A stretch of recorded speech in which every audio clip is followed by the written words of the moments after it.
Hey everyone, Mike here. I'm going to try something different. I'm going to do a movie review. I haven't done a movie review by myself. Joel usually does this with me, my older brother. He just hasn't been able to do anything recently, just some personal issues going on.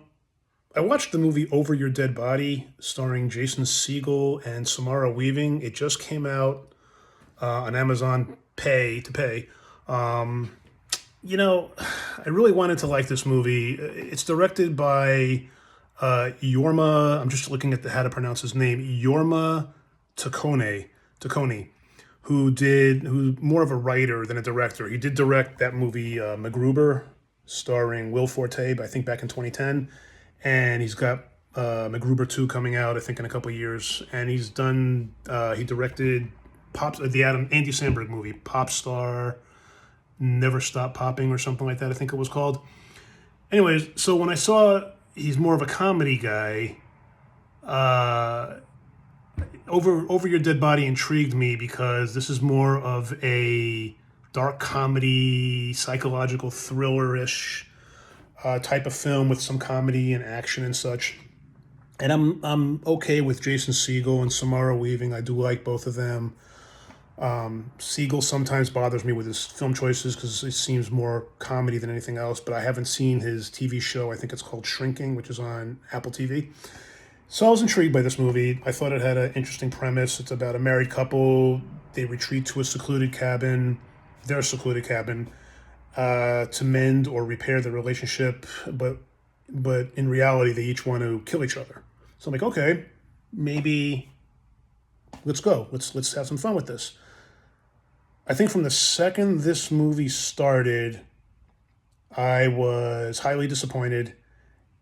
Already the characters annoyed me. Jason Segel, I don't know, his character of Dan was very, very wimpy and whiny in the beginning, whereas Samara Weaving, his wife, in the movie played Lisa, and she was more sure of herself, dominant. She plays an actress in the movie. Dan plays a short. He directs shorts, short films or short commercials or whatever.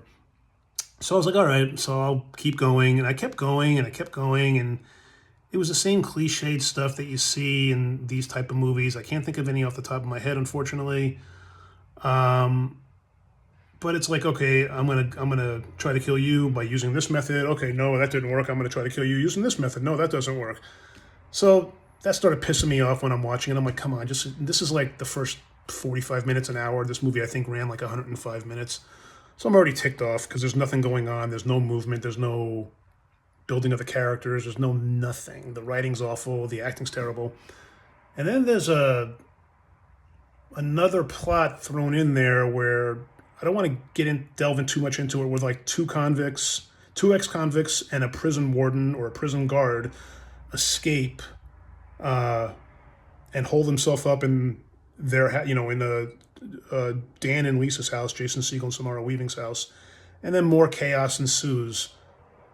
But it's so very typical that I've seen this over and over and over again. So in the grand scope of things, like I said, I don't want to get too deep with the plots, and I just found this movie very boring, very dull, one of the worst movies I've seen in 2026, so it's possibly going to be on my bottom 10 of the year. And there was nothing to this film. If you guys like Segel and Samara Weaving, look them up. They're talented, but they didn't mesh well together, and this movie was very dull, very boring, and for me, it's not worth the viewing, and one of my worst of 2026. That's where I stand. It's very brief, this review. I hope you guys like what you see. Subscribe, please. And that's it. You guys take care. I'll talk to you soon. Bye.